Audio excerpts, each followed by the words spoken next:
Hello 12th student, நீங்கள் பெரிதும் எதிர்பார்க்கப்பட்ட உங்களுடைய ரிசல்ட்ஸ் என்றைக்குன்னு வந்து பார்த்தோன்னா பல பேர் பலவிதமாக வந்து பார்த்தோன்னா கன்ஃபியூஸில் இருந்தீங்க.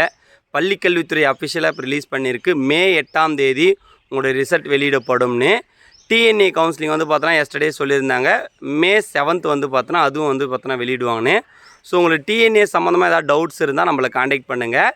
நீங்கள் டிஎன்ஏ வந்து பார்த்தோன்னா நான் உங்களுக்கு ஓப்பன் பண்ணால் நாளைக்கு ஓப்பன் பண்ணால் 1 மாத கால அவகாசம் கொடுப்பாங்க உங்களுடைய டீட்டெயில்ஸ் எல்லாம் ஃபில் பண்ணோம். ஸோ பொறுமையாக ஃபில் பண்ணுங்கள். அவசரப்பட்டு எதையும் தவறுதலாக ஃபில் பண்ணிடாதீங்க. அதே போல் வந்து பார்த்தோன்னா உங்களுக்கு அதில் எது டவுட்ஸ்னாலும் நம்மளுக்கு காண்டாக்ட் பண்ணுங்கள். கண்டிப்பாக நான் வந்து அதை சொல்கிறதுக்கு நான் ரெடியாக இருக்கேன். ஸோ மெயினாக வந்து உங்களுக்கு சொல்ல வரது என்னென்னா, நீங்கள் ரவுண்ட் 1, ரவுண்ட் 2, ரவுண்ட் 3 கவுன்சிலிங் 3 விதமாக நடக்கும் அந்த ரவுண்டில்.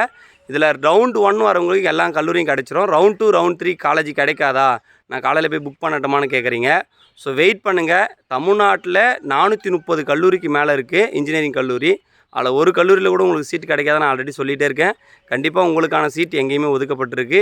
வெயிட் பண்ணி பொறுமையாக இருங்க. கண்டிப்பாக உங்களுக்கு வந்து பார்த்தோன்னா நல்ல கல்லூரியில் நல்ல சீட்டு கிடைக்கும். ஏன் டிஎன்ஏ கவுன்சிலிங் மூலிமா போகணுன்னு சொல்கிறேன்னா, கவர்மெண்ட் கோட்டா வந்து பார்த்தோன்னா உங்களுக்கு எல்லா ஸ்காலர்ஷிப்பும் எலிஜிபிலிட்டி ஆகும். அதே போல் உங்களுக்கு லோன்னா எலிஜிபிலிட்டி பண்ணிக்கலாம். ஸோ எல்லா விதமும் வந்து பார்த்தோன்னா கவர்மெண்ட் கோட்டா மூலிமா வந்தால் உங்களுக்கு பெனிஃபிட். அதே போல் இந்த 7.5 ரிசர்வேஷன் உங்களுக்கு இருக்குது. அரசு பள்ளியில் 6ஆவதுலேருந்து 12ஆம் வகுப்பு வரை படிச்சிருந்தால் ஃபுல் அண்ட் ஃபுல்லாக ஃப்ரீ. ஸோ இது எல்லாமே அடுத்தடுத்து நம்ம வீடியோ வந்துகிட்டே இருக்கோம். ஸோ இந்த ரிசல்ட்டுக்காக நானும் எவ்வளோ நாள் காத்துட்டு இருந்தேன். ஸோ அது வந்தோடனே ஒரு வீடியோ போட்டுடலான்னு. ஸோ எல்லாருக்கும் ஆல் தி பெஸ்ட். நீங்கள் நினச்ச மாதிரி கண்டிப்பாக வரும். தேங்க்யூ.